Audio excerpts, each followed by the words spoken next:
चलिए आगे बढ़ेंगे। कांग्रेस अध्यक्ष और सांसद राहुल गांधी को ईडी द्वारा सम्मन भेजे जाने के मामले में कांग्रेस देश भर में प्रदर्शन कर रही है। इसी कड़ी में राजधानी रायपुर पहुंचे राज्यसभा सांसद विवेक तन्खा ने कहा कि केंद्र सरकार विपक्ष की आवाज को दबाने के लिए केंद्रीय एजेंसियों का दुरुपयोग कर रही है। इस मामले पर विवेक तन्खा से स्वदेश न्यूज संवाददाता अंकिता शर्मा ने खास बातचीत की। ये जो दिख ही रहा है, क्योंकि जो चीज कार्रवाई के लायक ही नहीं है, जिसमें कोई क्राइम नहीं हुआ है, जिसमें कोई एफआईआर नहीं है, आप बता दीजिए इसमें प्रोसीड्स ऑफ क्राइम क्या है।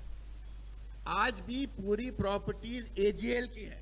आज भी यंग इंडिया खाली शेयर होल्डर है। वो जो 90 करोड़ का डेट था उसको इक्विटी में कन्वर्ट करके यंग इंडिया को इक्विटी दे दी गई है। क्या ये रोज नहीं होता है? आप बता दीजिए, जो कंपनीज की रिस्ट्रक्चरिंग होती है रोज, उसमें और क्या होता है? क्या वो ऑफेंस है? तो मैं तो यही तो पूछ रहा हूं, ऑफेंस क्या है? कौन सा मनी लॉन्डर हुआ है? कौन सी प्रॉपर्टी हैंड चेंज की है? कौन सा एसेट बदला है? सब कुछ वैसे का वैसा है। खाली हमको गांधी परिवार को तंग करना है, उनको नीचा दिखाना है, उनको दोषी दिखाना है। तो हम अपने पुलिस स्टेशन को यूज करेंगे उनके अगेंस्ट झूठे मुकदमे लगा के।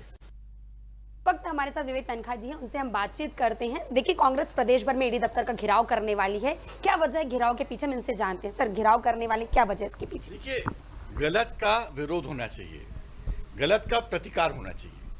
अगर हम गलत का प्रतिकार और विरोध नहीं करेंगे तो हम विरोध को स्वीकार कर रहे हैं, और अब प्रजातंत्र खतरे में है तो हम इस विरोध को स्वीकार नहीं कर सकते।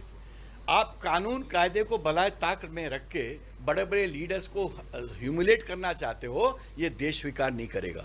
ये देश नहीं मानेगा कि आप बिना कारण के, बिना कोई ऑफेंस के, बिना कोई प्रॉपर्टी के, ना तो कोई प्रॉपर्टी ऑफ क्राइम है, ना कोई शेड्यूल ऑफेंस है, ना बन सकता है।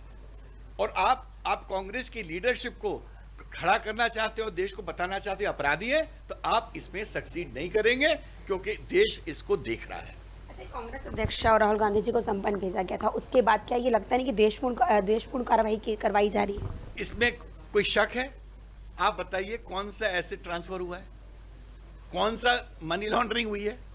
कौन सा एसेट जो एजीएल का था किसी और को दिया गया है? एजीएल के एसेट एजीएल के पास है। एक पैसा उस एसेट का किसी ने लिया ना दिया, ना ले सकते ना दे सकते। सेक्शन 25 की यह कंपनी है जिसमें उनको कोई जो डिविडेंड होल्डर होते हैं, जो शेयर होल्डर्स हैं, उनको मुनाफा भी नहीं मिल सकता। उनको अगर कंपनी में रहना है तो अपना पैसा लगा के उनकी मदद कर सकते हैं। वो कंपनी से एक पैसा नहीं ले सकते। तो इसमें क्या क्राइम हुआ है? हम अपनी प्रॉपर्टी को रीऑर्गेनाइज करते हैं अपने बेनिफिट के लिए और पब्लिक के बेनिफिट के लिए। इसको आप क्राइम कहते हो? और इसमें प्रोसीड्स ऑफ क्राइम क्या है? इसमें मनी लॉन्ड्रिंग क्या है? कौन सा मनी लॉन्ड्रिंग की राउंड ट्रिपिंग हुई है? कौन सा पैसे का मूवमेंट हुआ है? कौन सी प्रॉपर्टी का मूवमेंट हुआ है? किसी का एक कौड़ी का मूवमेंट नहीं हुआ है, और उसको कहते हो आप ऑफेंस है। हम सोनिया गांधी को बुलाएंगे, हम राहुल गांधी को बुलाएंगे, आप जितने बार बुला लीजिए, बट आंसर यही होगा कि आप फॉल्स केसेस कांग्रेस की लीडरशिप पे लगा रहे हैं। अच्छा, मोदी सरकार पर लगातार आरोप लगते हैं कि सरकारी एजेंसी पे दुरुपयोग करती है। क्या उसी के चलते ये सब कार्रवाई की जा रही है? तो ये, और इससे बड़ा दुरुपयोग का और मैं उदाहरण क्या दे सकता हूं? और मैंने पूरी अभी पत्रकार वार्ता में लिस्ट बताई। पूरे विपक्ष के अगेंस्ट ईडी की कार्रवाई होती है। कभी मैंने ये देखना चाहता हूं कि उनके सत्ता पक्ष के अगेंस्ट भी तो कोई कार्रवाई हो। और जब इलेक्शन हो रहा है तो होने लगेगी, इलेक्शन जब कोई बड़ा कोई कार्यक्रम होने वाला उसके पहले होने लगेगी। बस जैसे कोई ना कोई विपक्ष की कोई बेनिफिट की चीज सामने आने लगती है तो कार्रवाई स्टार्ट हो जाती है। कोई क्या कब तक ये देश सहन करेगा? और आज की हालत ये है कि इंस्टीट्यूशंस का डिवैल्यूएशन इतना ज्यादा हो चुका है, तो इसीलिए मैं कह रहा हूं कि प्रजातंत्र खतरे में है। अच्छा, आखिरी सवाल, अजय माकन की सीट आप लोग नहीं बचा पाए। देखिए, वो एक चुनावी गणित से वो कार्तिक जीत गए। हम तो इलेक्शन कमीशन में जीत गए थे। 2 वोट जो उन्होंने अपील की थी कि 2 वोट कांग्रेस के कैंसिल किए जाएं, हम लोगों ने बहस की कि वो कैंसिल नहीं हो सकता, और इलेक्शन कमीशन ने 1 बजे हमारे पक्ष में निर्णय दिया। मगर काउंटिंग में 2 वोट्स जो एक शायद एमएलए नहीं आए थे और किसी ने क्रॉस वोटिंग की थी, जो इनवैलिड वोट हुए उसके गणित से शायद वो हारे हैं।